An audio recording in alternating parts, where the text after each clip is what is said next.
Capítulo 5. Mientras descansaba antes de la cena, Lorenda pensó que el día había sido muy insatisfactorio, porque no había logrado avanzar un ápice en sus esfuerzos por fascinar a su marido. Él se había mostrado amable y cortés. Tenía, por naturaleza, buenos modales, pensó Lorenda. Pero aunque habló con ella sobre temas muy interesantes, la trató como si fuera su tía solterona. Lorenda no parecía haberle causado la menor impresión. En ningún momento, advirtió siquiera una chispa de admiración en los ojos de él. Y ser admirada por un hombre era esencial para su propia estimación. Siempre, en el pasado, los hombres la habían visto, al principio, con asombro, casi abrumados por su belleza, pero después demostraban el deseo de tocarla, de hacerla suya, de poseerla en alguna forma. Una vez que eran cautivados, no había escapatoria posible para ellos. Pero Thurston Yale ni por un segundo la había tratado como a una mujer atractiva y ni siquiera, si bien se miraba, como a una mujer. Probó algunos de los recursos que había visto usar a otras mujeres. Aunque ella nunca los necesitó, pudo comprobar que en aquellas eran muy efectivos. Le hizo preguntas con los ojos muy abiertos y un aire de inocencia que hacía que los hombres se sintieran seres superiores. Él le había respondido amable y concretamente, abandonando después el tema, por lo que Lorenda tenía que tratar de encontrar otro tópico de conversación. Thurston habló con entusiasmo de las mejoras que estaba haciendo en su propiedad y ella se dio cuenta de que estaba usando los métodos más avanzados de agricultura, de los que ella, tuvo que reconocerlo para sí misma, nunca había oído hablar. Estaba también destinando algunos acres al cultivo de flores, especialmente narcisos y tulipanes, pues consideraba que podrían tener buena venta en los mercados de las grandes ciudades, si se les transportaba con suficiente rapidez. También trabajaba en el invento y construcción de un vehículo ligero, tirado por 4 caballos, que podría llegar a Plymouth, a Bath, y tal vez a Bristol, en mucho menos tiempo del normal. Lorenda se encontró mucho más interesada en la conversación de lo que esperaba. Después de un rato, sus preguntas se habían vuelto más inteligentes y se olvidó de que estaba representando el papel de una mujercita débil e indefensa. Almorzaron en una granja en los linderos de la propiedad. Y, cuando volvieron cabalgando al castillo, Lorenda se había dado cuenta de que, aunque había disfrutado mucho aquel día, no había logrado que Thurston se fijara en ella. Él se mostraba tan indiferente como por la mañana. Me sorprende mucho que no te hayas casado antes, le dijo en forma provocativa cuando redujeron la velocidad de sus caballos en un terreno irregular, en el que era peligroso galopar. He estado viviendo en el oriente, contestó él. No es un clima adecuado para que viva en él una mujer inglesa. No puedo creer que te haya faltado compañía femenina. Él había sonreído. Esa es una cosa muy diferente. Son muy atractivas las mujeres de la India, que consideran a los hombres como los seres supremos de la tierra. Mucho. Contestó él escuetamente. Lorenda se puso rígida. Eso era lo que a él le gustaría, pensó furiosa, una mujer que se humillara ante él y se plegara al menor de sus caprichos. Pero no te alegra haber vuelto a Inglaterra. Había insistido ella. Aunque no hayas traído contigo a tu bella Uri de ojos negros, aunque hayas tenido que dejarla en la India. Él no contestó y ella tuvo la impresión de que consideraba su comentario de mal gusto. No lo dijo así, pero sintió instintivamente que no aprobaba que una dama hablara de cosas de las que no se suponía que supiera algo. Él espera que yo no sea otra cosa más que una muñeca decorativa, un títere sin cerebro. Parece que se hubiera casado con el figurón de proa de un barco, pensó Lorenda furiosa. Como una vez más, el odio se había apoderado de su alma. Cabalgaron en silencio. Cuando llegaron al castillo, Thurston Yale dijo al desmontar. Tengo trabajo que hacer, que me tomará hasta la hora de la cena. Supongo que desearás descansar. Qué amable de tu parte considerar mis deseos. Había contestado Lorenda con sarcasmo. Subió la escalera y entró en su alcoba, sintiendo que, de nuevo, él la había derrotado. Era un hombre tan inflexible y duro como una muralla de acero. Uno de los 2 perros dálmatas que Thurston Yale poseía la había seguido a su dormitorio. César y Brutes eran, dentro de su especie, tan bien educados y finos como los caballos de su amo.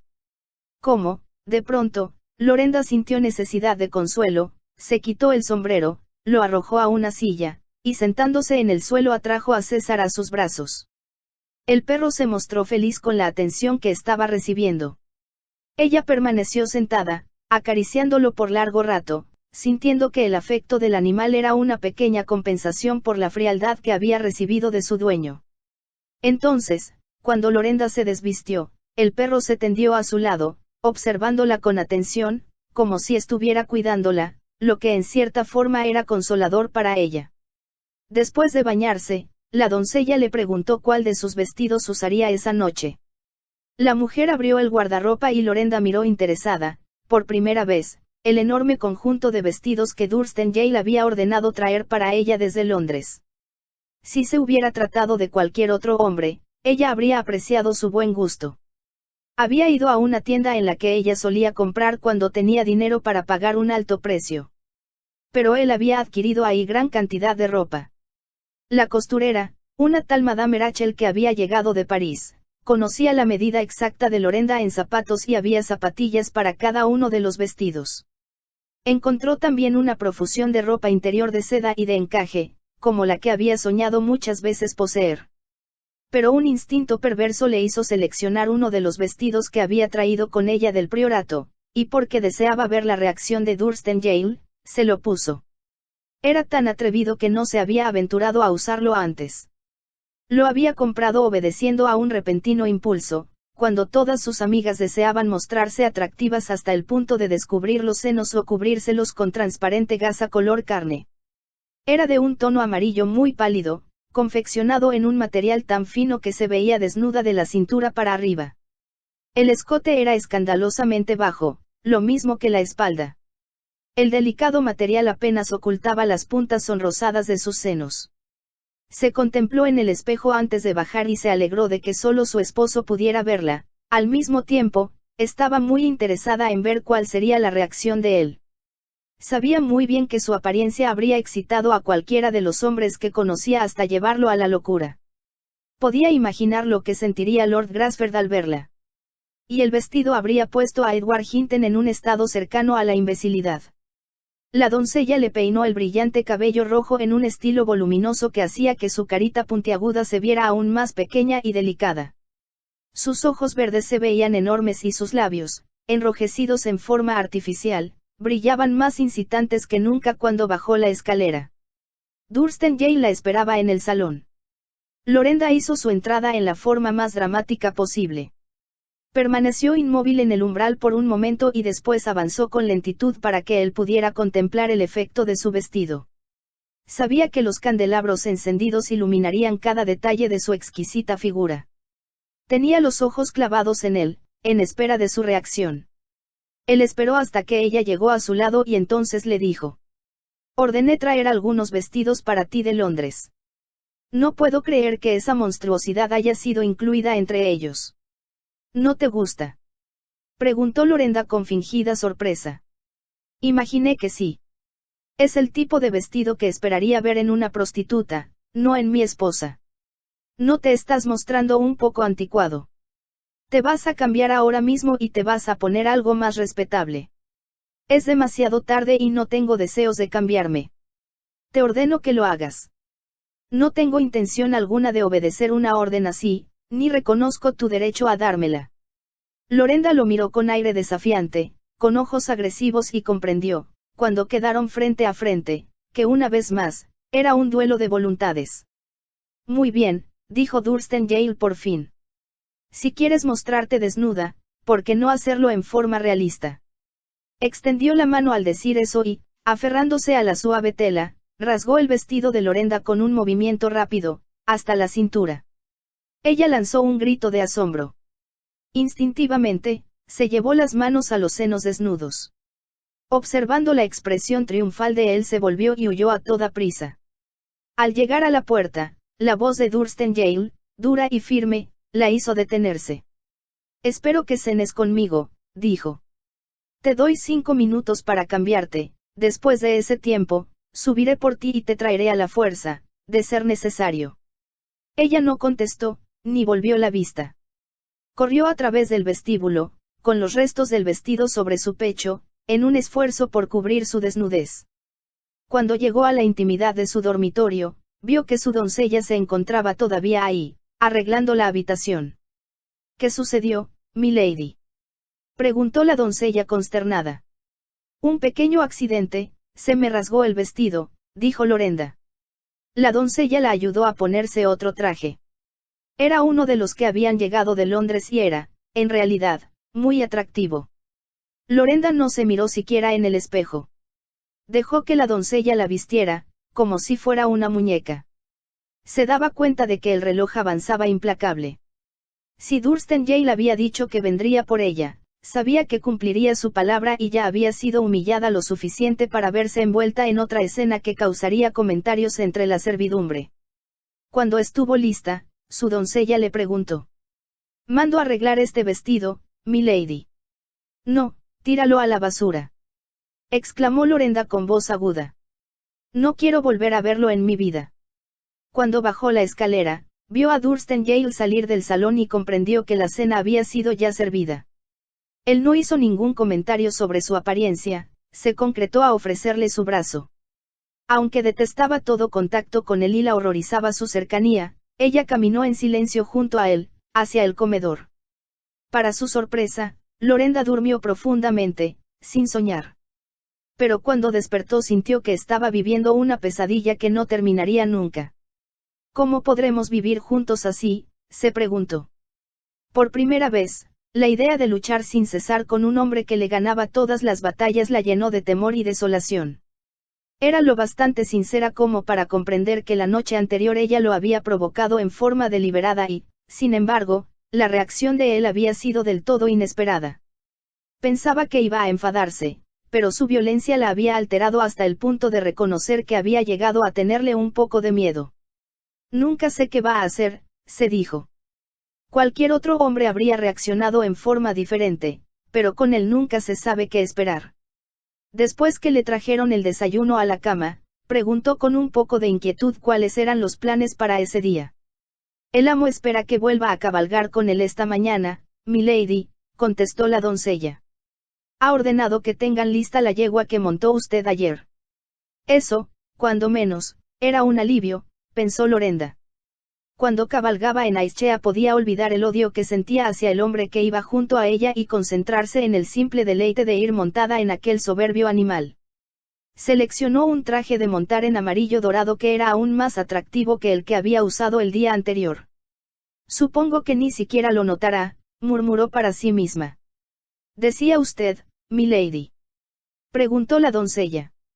«Nada, hablaba conmigo misma», contestó Lorenda. Su sombrero había sido confeccionado para ella por uno de los más famosos sombrereros de Londres. Recordaba a una docena de hombres que habían lanzado exclamaciones de asombro al verla cuando lo usó por primera vez. Sabía, por la expresión de sus ojos, que la hacía verse más deseable aún que de costumbre. Solo un hombre con corazón de piedra podría resistirla. Entonces se preguntó si a Durstengale le atraerían solo las mujeres de cabellos oscuros y de ojos de gacela, con esa gracia esbelta y sensual que ninguna mujer occidental, por hermosa que fuera, podía imitar.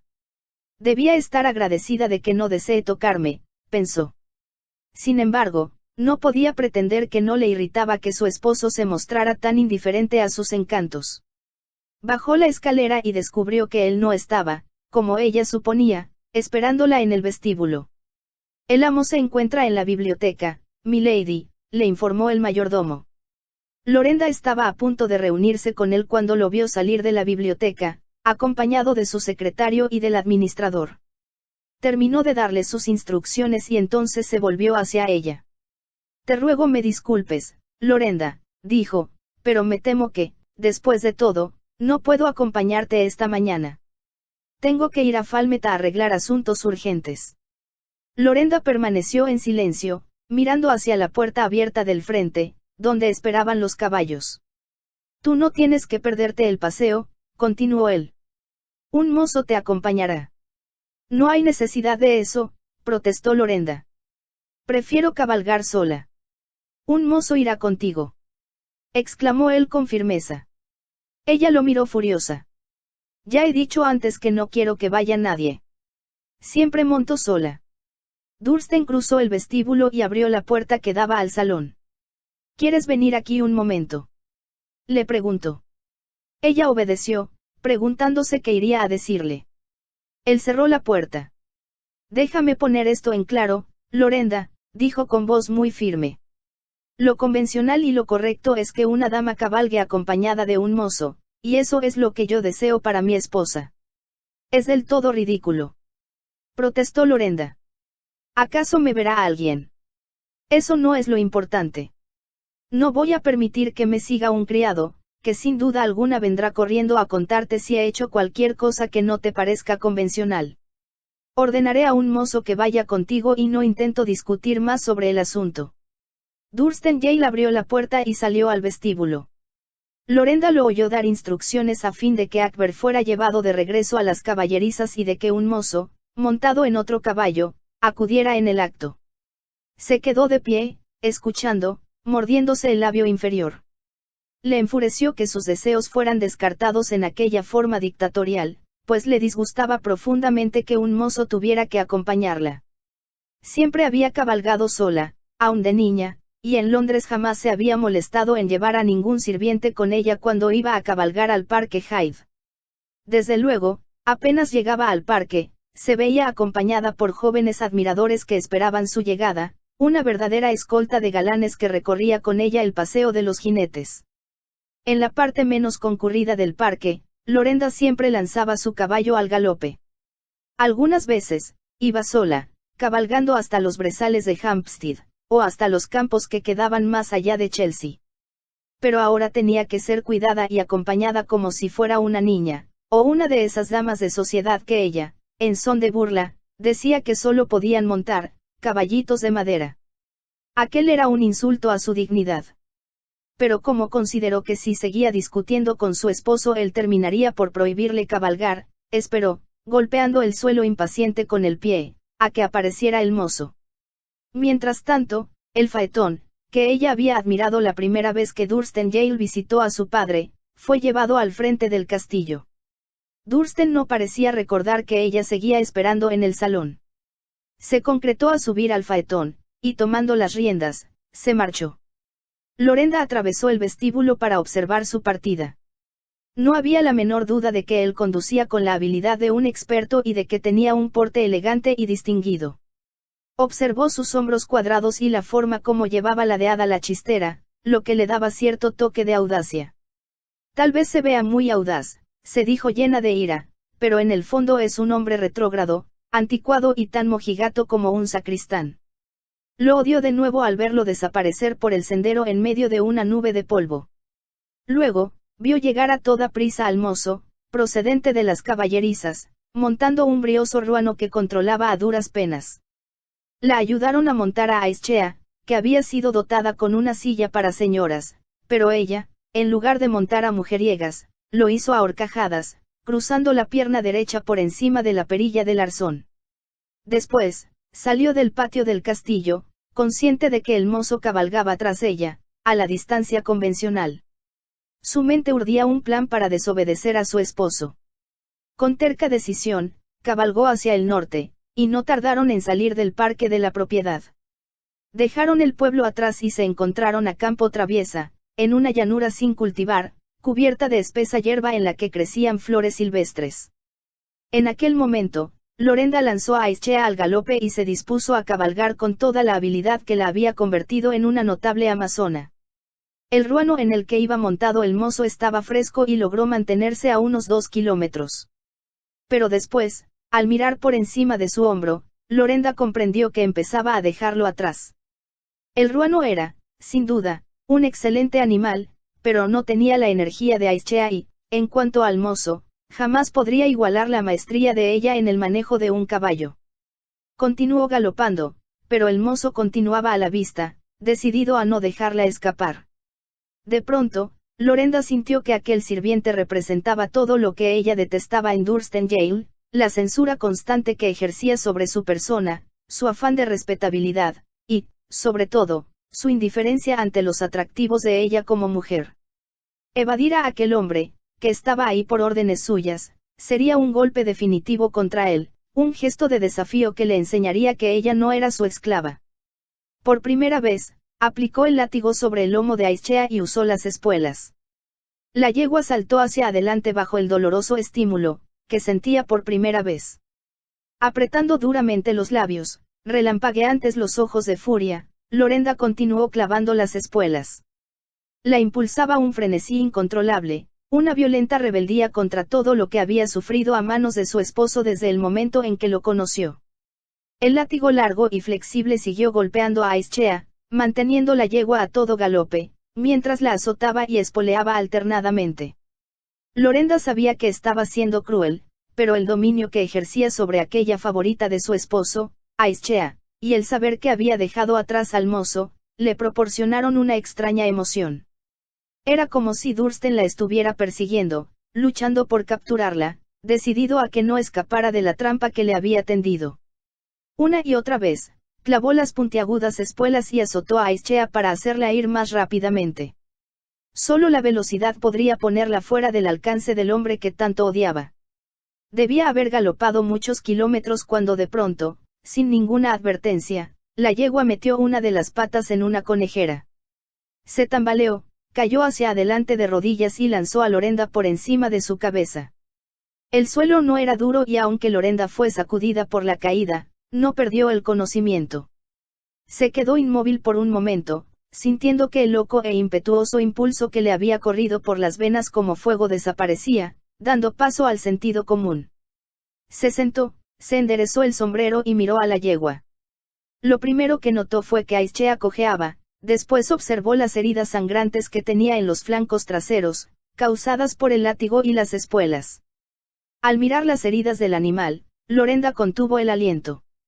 Nunca, en toda su vida, había usado una espuela en un animal ya domado, limitándose a hacerlo cuando debía someter a un potro salvaje. Jamás había sido lo bastante cruel como para hacer sangrar o lastimar a un caballo que estaba haciendo lo que se le pedía. Con esfuerzo, se puso de pie. «Oh. Aischea, lo siento tanto», exclamó. «Perdóname. Oh, cielos, perdóname». Levantó las manos para acariciar al asustado animal, dándole suaves palmadas en el cuello, hablándole con suavidad, hasta que la yegua restregó la nariz, confiadamente, contra su cara, como si expresara así su perdón. «¿Cómo pude portarme de este modo?», se preguntó Lorenda estupefacta. Siempre había odiado la crueldad, en todas sus formas. Y, sin embargo, debido a lo que había sufrido por culpa de su esposo, había hecho que su yegua favorita, Aischea, pagara por él, sometiéndola a un grado increíble de brutalidad. Lorenda ocultó el rostro en las crines de Aischea y trató de contener las lágrimas. Luego hizo volverse a la yegua y comprendió que cojeaba mucho. Eso significaba que tendrían que volver a casa caminando con lentitud. La hizo retroceder por aquel terreno escabroso, por el cual hubiera evitado galopar cualquier jinete con un poco de sentido común. Les iba a tornar horas enteras, lo sabía, el recorrer caminando los muchos kilómetros que habían devorado al galope. Lorenda pensó que era un castigo que tenía muy merecido por la forma como se había portado. Mientras trataba de buscar el camino más fácil para Aischea, iba murmurando una y otra vez. «Lo siento. Oh, querida mía, lo siento, tanto». Y sintió que, de algún modo, el caballo entendía. Transcurrieron más de 4 horas antes que Lorenda divisara el castillo en la distancia. Se había aferrado a la esperanza de encontrar al mozo que todavía debía estarla buscando. Pero, en su deseo de escapar de él, había dado muchas vueltas y era natural que el sirviente, a final de cuentas, ignorara la dirección que había tomado. Le tomó otra hora llegar al castillo. Para entonces estaba muy cansada y le resultaba cada vez más difícil caminar con las botas de montar. Pero no podía hacer otra cosa que seguir adelante, alentando a la yegua, convencida de que, mientras más pronto estuviera Aischea en la caballeriza, en las manos hábiles del jefe de los palafreneros, sería mejor para ella. Era ya de tarde cuando llegaron al sendero que conducía al castillo. Los sirvientes, que esperaban con ansiedad su llegada, acudieron corriendo a su encuentro. Lorenda comprendió, por la expresión de los ojos de los hombres, que el mozo debía haber ya regresado a casa y que sin duda les había informado acerca de su conducta. Aischea no solo viene cojeando, le dijo al jefe de los palafreneros, sino que sus flancos necesitan ser curados y se les debe aplicar un bálsamo. Ignorando la consternada mirada que él le dirigió, continuó caminando, dejando a la yegua a su cuidado. Luego entró en la casa y subió la escalera. Una doncella la ayudó a quitarse el traje de montar y las botas altas, con las espuelas llenas de sangre. Lorenda desvió los ojos para no ver la falda de su traje de montar, que estaba también manchada de sangre. «Deja todo así ahora», dijo a la doncella. «Puedes limpiar esto después. Quiero estar sola». «Muy bien, milady». La doncella puso las polvorientas botas junto al tocador y dejó el látigo, el sombrero y los guantes de Lorenda en una silla. Lorenda se puso un delgado negligé y se recostó en el diván, frente a las ventanas, apoyándose sobre los suaves cojines. La doncella la cubrió con una frazada ligera forrada de satén y adornada con encajes y se retiró de la habitación. Lorenda cerró los ojos.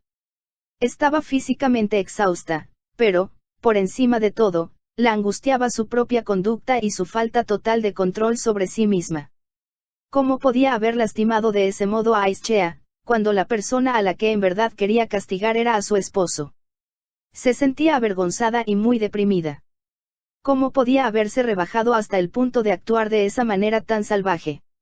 Después de casi una hora, cuando estaba a punto de quedarse dormida, la puerta se abrió de pronto y apareció Thorsten Yale de improviso. Era la primera vez que él entraba en su alcoba y Lorenda se sorprendió tanto que se sentó en el diván al verlo. Clavó su mirada en él y entonces sintió como si el corazón hubiera dejado de latirle. Nunca en su vida había visto a un hombre tan furioso. Tenía el rostro contorsionado de rabia, y aunque ella siempre lo había considerado un hombre frío y duro, no pudo menos que reconocer que su expresión ahora era casi diabólica. Él avanzó un poco hacia el centro de la habitación para decir: «Acabo de ver a Aischea.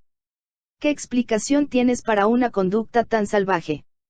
Ella había estado dispuesta a disculparse por lastimar a la yegua, aunque se dijo a sí misma que Thorsten Yale la había impulsado a ello. Pero ahora su odio hacia él surgió de nuevo y volvió a sentir, como lo hiciera cuando huyó a galope tendido del mozo, que debía librarse de la sumisión que él pretendía imponerle.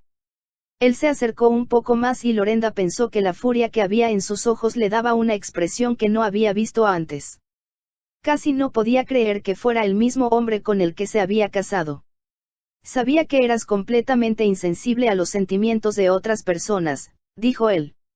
«Sabía que eras egoísta, mimada y cruel, pero jamás pensé que fueras capaz de la crueldad que has hecho gala con una de mis yeguas favoritas». Lorenda se había puesto de pie, cubriéndose con la delgada frazada que su doncella le había puesto encima. Quiso hablar, pero de su garganta no escapó el más leve sonido. Thorsten Yale la tomó por los hombros y ella, por varios minutos, se vio sometida a la tortura de escucharlo proferir la más terrible lista de calificativos que un hombre puede dar a una mujer. Cuando terminó, le dio un brusco empujón que la hizo caer sobre el diván y, en la misma forma repentina como había entrado, salió de la habitación y cerró la puerta con violencia. Lorenda se había lastimado un hombro al caer, pero permaneció inmóvil, petrificada, casi sin poder respirar. No podía creer que esto le pudiera estar sucediendo a ella.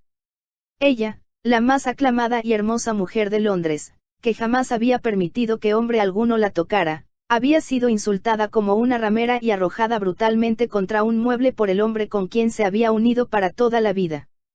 Le dolía mucho el hombro, pero más insoportable aún que la agonía física era la humillación que la invadía. Lorenda nunca había sido tratada con violencia, y los hombres siempre habían sentido hacia ella el deseo de tomarla en sus brazos. La forma brusca con que su marido la había tratado ahora, su demostración de fuerza y poder, contra los cuales se hallaba indefensa, la hirieron en lo más profundo del alma. Estaba, en esos momentos, más allá del odio, más allá de cualquier sentimiento que no fuera el deseo de morir, de escapar a un futuro que no solo le parecía incierto sino cada vez más amenazador. ¿Qué voy a hacer? ¿Cómo puedo soportar esto?, se preguntó. Todavía sin moverse, pensó en huir, sintiendo que después de todo lo que le había dicho su esposo le sería imposible volver a mirarlo a la cara. ¿Cómo podría mirarlo, sabiendo lo que pensaba de ella?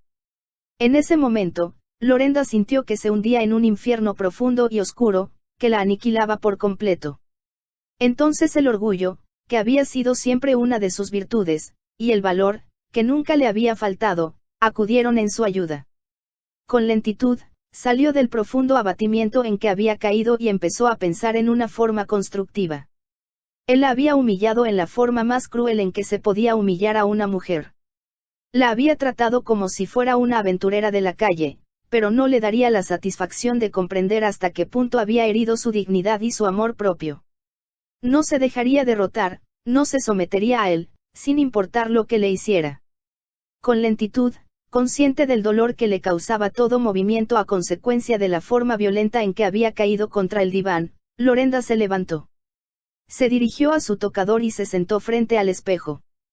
Pensó que, después de todo lo que había pasado en las últimas horas, debía verse diferente. Pero, aunque estaba muy pálida, se veía tan hermosa como siempre. Sintió un loco impulso de destrozarse la cara con un cuchillo y volverse tan horrible, que Thurston Yale tuviera que resignarse a ir por la vida acompañado por una esposa desfigurada, a tal punto que la gente volviera el rostro a otro lado al verla. Pero se dijo a sí misma que ello sería también otra forma de satisfacer el deseo de él de hacerla sufrir. Él la había sorprendido.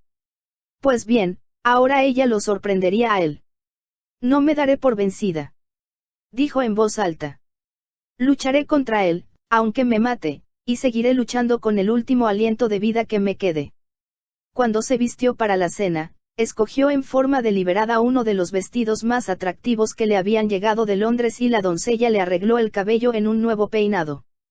Hubiera querido tener joyas que lucir, porque sabía que la harían verse aún más bella y espectacular.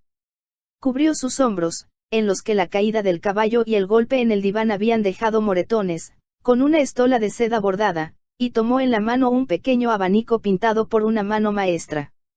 Con lentitud, bajó la escalera 5 minutos antes de la hora de la cena, consciente de que, aunque se conducía con compostura, su corazón palpitaba locamente. Resultó mucho más difícil para ella de lo que había anticipado enfrentarse a su esposo y desafiarlo, mostrándose normal y despreocupada. Todos los instintos de su cuerpo la hacían desear insultarlo, decirle lo que pensaba de él, humillarlo como él la había humillado a ella. Pero se dijo que el camino que había escogido constituía una venganza más sutil. Para entonces, él también debía haber recuperado la calma y quizá empezara a sentirse avergonzado de su conducta. Ningún hombre que se considerara a sí mismo un caballero podía sentirse de otro modo. ¿Pero acaso él era un caballero?, se preguntó a sí misma, llena de desprecio. ¿O eran su dignidad y su apariencia distinguida solo una capa superficial? No era más que un plebeyo, como ella había sospechado desde un principio, un mercader que deseaba una esposa aristócrata. El desprecio que sentía por él la hizo adquirir un aire más orgulloso y digno. Sin embargo, a pesar de toda su resolución, se sentía muy nerviosa cuando el lacayo abrió la puerta para que ella entrara en el salón. Para su sorpresa y alivio, vio que su esposo no estaba solo.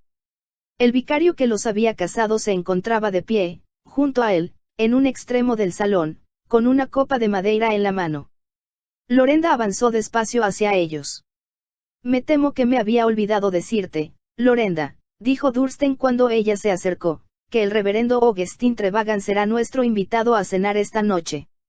Qué gusto me da verle aquí, vicario, dijo Lorenda, extendiendo la mano hacia él. Me siento muy honrado, milady, sobre todo porque su esposo me dice que soy el primer invitado que reciben. Así es, y como usted nos casó, nada podía ser más apropiado, contestó Lorenda. Se obligó a sí misma a sonreír con dulzura a Thurston Yale mientras hablaba, con la esperanza de que él se sintiera turbado y tal vez desconcertado por su comportamiento. Se dirigieron al comedor y la conversación versó acerca de algunas mejoras que se planeaban en la iglesia y que Thurston pagaría. La cena fue larga y lenta. Mientras un platillo sucedía a otro, Lorenda empezó a sentirse de pronto muy agotada. El sentimiento de desafío que la había hecho bajar y enfrentarse al hombre que la había humillado parecía haberse esfumado. Sentía la espalda rígida por el cansancio y los hombros adoloridos. Dio vueltas a la comida en su plato, pero cuando trató de llevarse, aún el más pequeño bocado a la boca, sintió que se ahogaba. Bebió un poco de vino, pero ello intensificó la desagradable sensación de que se estaba hundiendo en el piso. Debo subir cuanto antes, pensó. Sin embargo, no quiso que la debilidad que sentía la traicionara. No había comido nada desde el desayuno, y la larga caminata de regreso a casa, conduciendo a Aizchea de la rienda, la había agotado física y mentalmente. La charla empezó ahora a versar sobre emplomados. Dursten parecía tener muchos conocimientos sobre la materia y él y el vicario discutieron los méritos de los diversos cristales que se empleaban en ellos y cuál sería el estilo más apropiado para la época en que la iglesia había sido construida. Todo aquello resultaba muy aburrido, pero Lorenda comprendió que habría encontrado difícil tomar parte en una conversación así en ese momento en particular. Por fin, se sirvió el último platillo. La botella de Oporto fue colocada frente a Dursten y los sirvientes se retiraron. Este era el momento, Lorenda sabía muy bien, en que los caballeros esperarían que ella se retirara al salón. Ya no tenía que seguirse manteniendo erguida, fingiendo estar interesada en lo que se decía, ni tratar de ignorar el dolor y el cansancio que amenazaban doblegarla. Los dejaré para que, tomen su Oporto, señores, logró decir.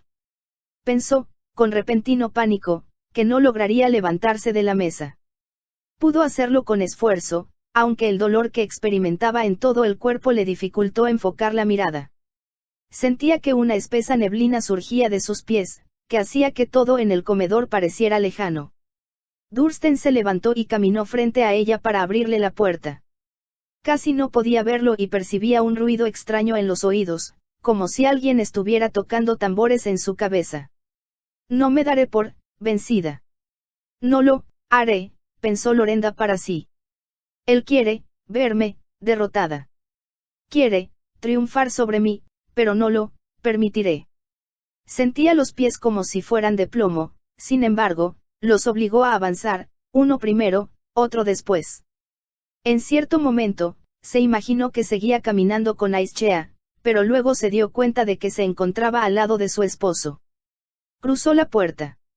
Lo había logrado. Lo había logrado. Al escuchar que la puerta se cerraba, dejó que la oscuridad la cubriera por completo y se hundió, casi agradecida, en una inconsciencia en la que ya no tenía que pensar, ni sentir. No se dio cuenta de que Dursten había escuchado el ruido de su caída sobre la alfombra. Él abrió de nuevo la puerta del comedor, se inclinó, la tomó en brazos y la subió a su alcoba.